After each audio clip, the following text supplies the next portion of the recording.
Sebagian dari materi hari ini sebenarnya sudah pernah kita bahas pada beberapa webinar maupun pada beberapa podcast yang dibuat di RF Channel. Namun saya rasa akan menjadi sangat menarik bila kita jadikan menjadi satu video lengkap. Yaitu adalah cara curang quote unquote melihat rekomendasi saham langsung dari Bursa Efek Indonesia. Nah, jadi tentunya kalau kita mau tahu ya, ketika kita melihat rekomendasi saham bisa ada di surat kabar, bisa juga kita lihat dari banyak yang menjual rekomendasi saham harian untuk trading ataupun dan lain sebagainya. Sebenarnya kalau mereka menjual secara komersil itu bisa overlap dengan harus memiliki izin. Itu pertama awareness-nya. Yang kedua adalah bila kita melihat rekomendasi dari mereka, sebenarnya ada juga rekomendasi yang secara tidak langsung diberikan oleh Bursa Efek Indonesia yang bisa menjadi rujukan kita dalam membeli saham ataupun berinvestasi saham. Kira-kira bagaimana caranya kita akan habiskan tuntas dalam video kali ini.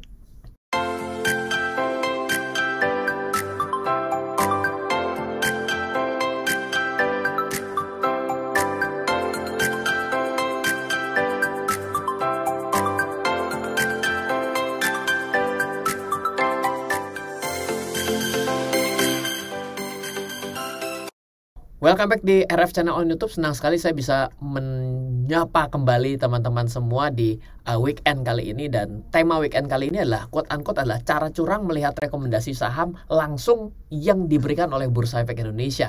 Kira-kira seperti apa? Dan kita sudah pernah membahas sedikit pada beberapa video-video yang lain. Kita akan coba lengkapi pada video kali ini. Kenapa kita kembali mengangkat? Satu, karena banyak yang menanyakan untuk bisa kembali di review. Dan juga sering sekali bertanya, Ren kenapa tidak buat rekomendasi? Ya karena rekomendasi saham itu memang pertama saya tidak memiliki lisensinya. Yang kedua adalah karena saya lebih suka bagaimana caranya memberitahukan kepada orang lain bagaimana cara memilih sendiri daripada harus bergantung kepada analisa yang saya berikan. Toh analisa saya juga bisa salah gitu ya. Nah, bagaimana kalau dari Bursa Efek? Nah, ini dia yang perlu kita perhatikan. Nah, sebelum saya akan coba lanjutkan, saya ingin cerita sedikit. Salah satu yang juga membuat saya jadi ingat bahwa ini harus saya kembali untuk sharingkan adalah karena tema ini adalah related ternyata dengan buku yang saya tuliskan bersama tim, yang kali ini ditulis bersama saya dan Adi Prasetya. Pre-order buku ini hanya terdapat 50 paket. Inilah buku ke-22 yang saya tulis dan buku keempat dari yang Adi tulis, dimana buku ini baru ada di toko buku bulan September 2022 dan hanya dibuka pre-order 50 saja karena memang kita tidak ambil awal terlalu banyak. Karena apa? Karena nanti biarkan teman-teman bisa cek di September 2022. Bisa pre-order sampai dengan tanggal 10 Agustus 2022. Bonus totalnya kalau membeli senilai 199.000, 1.578, satu buku yaitu Formula Mencari Investasi Saham Terbaik. Yang kedua adalah gratis buku cryptocurrency yang saya tulis di sebelum daripada buku ke-22 ini adalah strategi mudah memilih trading dan investasi pada cryptocurrency senilai 99.000, gratis Smartech, sebuah Smartech yang keren sekali yaitu nilainya adalah Rp80.000 kalau Anda mau beli, dan online course senilai 399.000 dan juga webinar pada tanggal 27 Agustus 2022 senilai 1 juta. Kalau Anda mau pre-order buku ini Anda bisa hubungi 0852 8826187 atau Anda juga bisa cek pada link yang ada pada kolom deskripsi. Kita mulai sekarang. Tanpa kita sadari, Bursa Efek Indonesia dan Self-Regulatory Organization atau SRO, di Indonesia ada Bursa Efek Indonesia, Clearing Penjaminan Efek Indonesia, dan Kustodian Sentral Efek Indonesia, sebenarnya membuat guidance bagaimana investasi saham atau memilih saham yang baik dan aman. Quote unquote aman, maka kita tulis sebagai quote unquote ya, karena ada beberapa hal yang perlu kita perhatikan pada parameternya. Sebenarnya yang mana yang mau dijadikan sebagai guidance? Nah, yang pertama adalah logikanya, BEI memiliki data yang paling lengkap dibandingkan siapapun juga mengenai saham di Indonesia. Kenapa? Karena setiap emiten pasti akan submit data sesuai dengan ketentuan, peraturan, dan tenggat waktu kepada Bursa Efek Indonesia. Apapun yang terjadi, perubahan direksi, kepemilikan, dan lain sebagainya harus disubmit. Maka datanya akan kalah lengkap kita dibandingkan bursa. Dan data transaksi kita semua ada di bursa. Dan ordering kita ke bursa secara otomatis berarti memiliki sumber data paling lengkap Bursa Efek Indonesia. Why? Kalau kita tidak mengambil analisa yang dibuat secara guidance ini untuk dijadikan sebagai suatu acuan buat kita juga. Daripada kita harus cari orang-orang yang mungkin menjual rekomendasi untuk tujuan ya cari makan, ya kan? Ya kan pasti bisa seperti itu juga. Ataupun orang-orang yang sengaja membuat rekomendasi untuk tujuan yang tidak netral. Kan bisa juga seperti itu. Nah, yang pertama, rekomendasi nomor 1, apakah Anda sudah mengenal bahwa Bursa Efek Indonesia, saya lupa mulai kapan, itu memberi tanda flag notasi khusus pada saham-saham yang tengah mengalami masalah perusahaannya? Belum pernah dengar? Maka mari kita pergi ke website Bursa Efek Indonesia. Anda bisa cek di idx.co.id, perusahaan tercatat notasi khusus, di mana notasi khususnya makin hari makin banyak dan diupdate setiap hari. Ketika saya membuat adalah tanggal 4 Agustus 2022 di cut off jam 3 sore, maka ada notasi mulai adanya permohonan pernyataan pilot. Pertanyaan saya, kalau perusahaan yang ada, jangankan TBK, mau pilot saja, apakah menurut Anda perusahaannya bagus? Oh Pak, pilot itu belum tentu jelek. Ya oke, tapi lebih banyak jeleknya daripada bagusnya. Oke, adanya permohonan penundaan kewajiban pembayaran utang. Kalau utang sudah mulai kewajiban aja tidak mau dibayar, atau bukan tidak mau lah, tidak minta penundaan lah seperti itu. Apakah suatu hal yang bagus? Yes dan tidak Pak. Iya, apapun selalu yes dan tidak, betul kan? Tapi tetap saja list ini menjadi suatu trigger utama yang harus kita perhatikan. Karena apa? Karena bursanya sudah kasih tahu. Misal contoh, adanya opini tidak wajar dari akuntan publik. Akuntan publik dibayar oleh perusahaan untuk mengaudit laporan keuangan, di mana yang dibayar saja menyatakan, wah ini nggak wajar nih. Ya berarti apakah kita menjadikan investasi ini suatu hal yang wajar? Nah itu menjadi suatu notasi kan, notasi khusus buat kita kan. Ya, dan setiap harinya berubah. Dan per saat saya membuat video ini, ada 100 perusahaan ditambah 154 perusahaan, 100 tambah 54 perusahaan yang memiliki notasi khusus.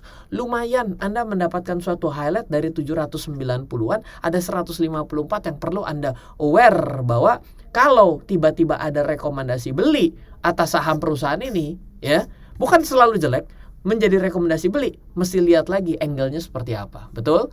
Kita lanjutkan. Nomor 1, rekomendasi saham versi Bursa Efek Indonesia. Apakah yang namanya saham bermasalah harus dihindari? Tidak selalu ya. Kenapa? Karena bisnis itu kan bisnis adalah datang dari masalah orang lain loh. Diselesaikan dengan bisnis kita. Betul? Nah, jadi kita kembalikan lagi. Seperti apa Anda menilai? Poin nomor 2. Rekomendasi nomor 2 adalah daftar margin. Apakah Anda tahu bahwa yang namanya suatu saham, suatu aset bisa diutangin quote unquote, berarti ada nilai lebih dan ada harganya dan ada unsur likuiditasnya sehingga mau dijadikan sebagai jaminan. Margin, hutang pasti jaminan. Orang kalau hutang tanpa jaminan, kredit tanpa agunan, betul ya? Kalau yang dicari kredit tanpa angsuran ya. Jadi kalau ngutang jangan diangsur gitu. Paling mantap itu gitu. Tapi ketika ada saham, ada 2 saham, yang satu ini bisa dijadikan jaminan, yang satu nggak bisa dijadikan jaminan. Menurut Anda bagusannya mana? Yang ada jaminan, yang bisa dijaminin. Nah, sama juga. Anda punya 2 logam. Satu logam berkarat, satu adalah logam mulia, emas. Bisa pergi untuk digadai yang mana? Yang logam mulia. Kenapa? Karena kalau logam yang berkarat mungkin yang bisa lakukan adalah orang jual beli kaleng rombeng begitu kan. Tapi kalau yang namanya emas di semua tempat akan bisa diterima. Berarti harga untuk diberikan kembali uangnya lebih besar atau lebih kecil? Jelas lebih besar. Nah, daftar margin itu juga impact bahwa ini menjadi clue bahwa saham-saham ini bagus diperdagangkan ya, bukan artinya menguntungkan selalu, tapi sudah clue awal gitu ya. Apakah emas adalah suatu logam yang bagus untuk menjadi investasi? Anda jawab sendiri juga, ya kan? Nah, inilah daftar efek margin yang dikeluarkan di bulan Agustus 2022. Ada di mana sumber datanya? Di Bursa Efek Indonesia juga. Dirilis. Ini dirilis pada tanggal 29 Juli untuk daftar efek margin pada bulan Agustus. Berlaku 1 bulan. Nah, ketika dikeluarkan apakah jelek? Ya, Anda boleh nilai sendiri. Dan kalau kita perhatikan ada daftar efek yang dapat ditransaksikan oleh anggota bursa sekuritas yang memiliki nilai MKBD 250 juta atau lebih. Dan yang menarik adalah di bagian bawahnya ternyata adalah yang bisa ditransaksikan 250 juta dan termasuk LQ 45. Pak, lebih bagus yang mana? Ya berarti semakin sedikit, biasanya semakin selektif, ya secara tidak langsung akan menjadi semakin bernilai. Logikanya selalu bermain di sana. Jadi ini bisa kita lihat. Nah, satu poin lagi adalah mengenai persentase margin. Persentase margin kita bisa lihat ada di dalam sekuritas. Kita bisa menilai secara saham apakah bisa dimarginkan? Yes, marginable. Oke. Tapi yang menarik adalah valuasinya bisa berbeda. Di sini contoh, Astra International, sekali lagi disebut bukan Anda pencet tombol buy. Ini adalah kanal yang jarang sekali berbicara mengenai nama saham karena agar tidak disalahartikan. Tapi ya karena sudah tercantum di layar ya, mari kita bahas. Tapi bukan rekomendasi beli. Astra nilai 65%, ya. Bahkan Unilever nilai 65%, ya. Aali nilai 60%. Pertanyaan saya, yang lebih bernilai Astra atau Aali nih menurut yang namanya transaksi margin ini? Astra nilai valuasinya lebih besar daripada Aali.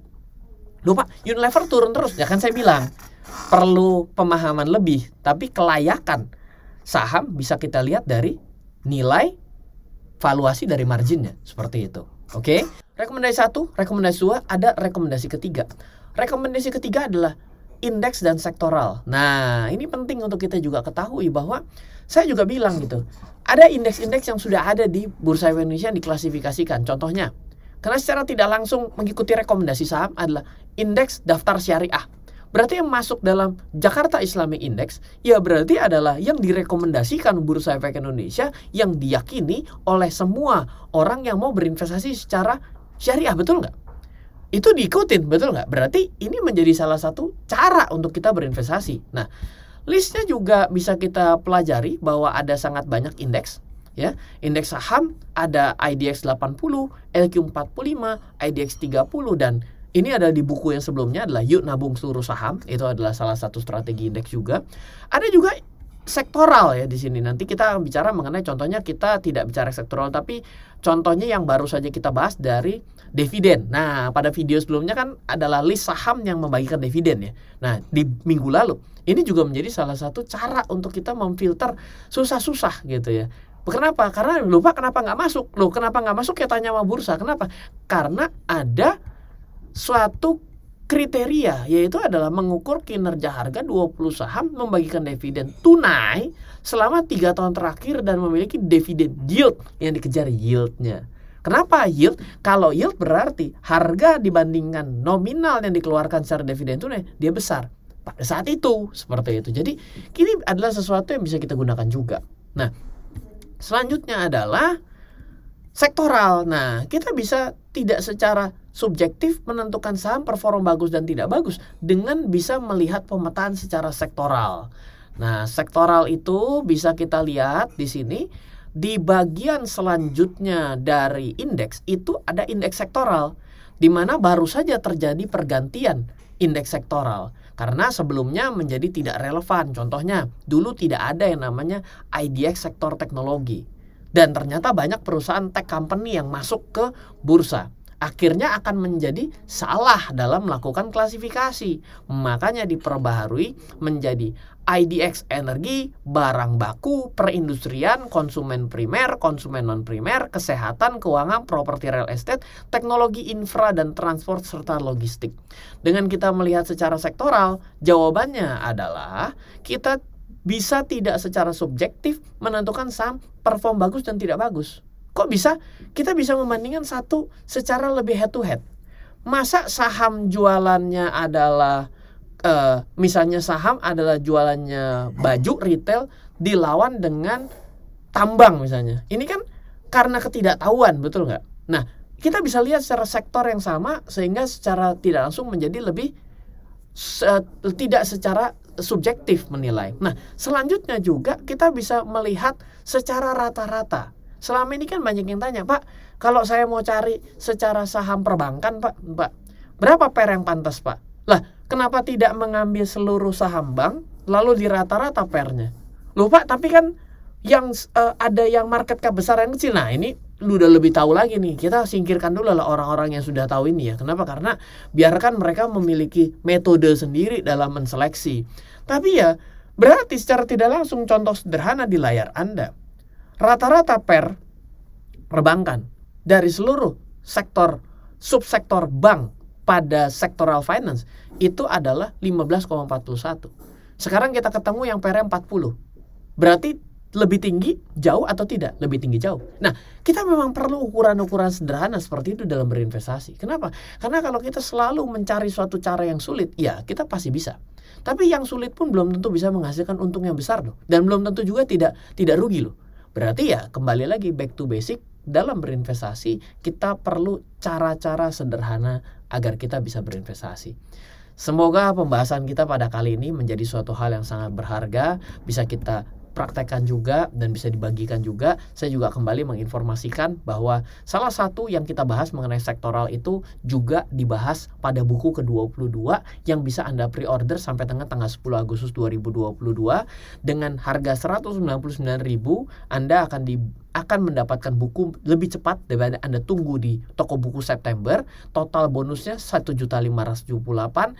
Dapat buku ke-21 saya juga, yaitu yang mengenai cryptocurrency. Dapat Smart Tag, ini juga keren Smart Tag untuk sebagai name card digital, ada di belakang. Nah, ini anak saya tempelin ya.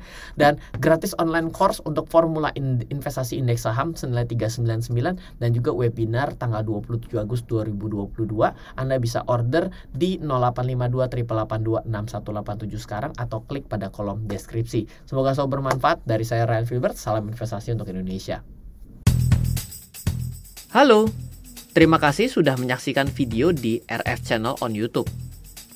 RF Channel adalah channel edukasi untuk kita secara bersama-sama belajar dan mendapatkan aktualisasi mengenai investasi, keuangan, dan bisnis bersama saya, Ryan Filbert, dan tim. Add nomor WhatsApp saya di 0895 07 08 0789 0895 07 08 0789. Download aplikasi MyRF di Android atau iOS untuk mendapatkan artikel dan tema-tema khusus mengenai edukasi investasi, keuangan, dan bisnis pada aplikasi MyRF sekarang juga. Setiap bulan, saya bersama dengan tim memiliki kelas, mulai dari belajar trading dengan analisa teknikal, yang strateginya bisa Anda terapkan pada seluruh market, mulai dari saham, forex, hingga cryptocurrency, atau kelas investasi saham bernama Fundamental Camp. Untuk mengetahui kelas lainnya dan bertanya mengenai kelas, hubungi tim sekarang juga di 0852 882 6187. Sekali lagi, 0852 882 6187. Semoga terus bermanfaat. Dari saya Ryan Filbert, salam investasi untuk Indonesia.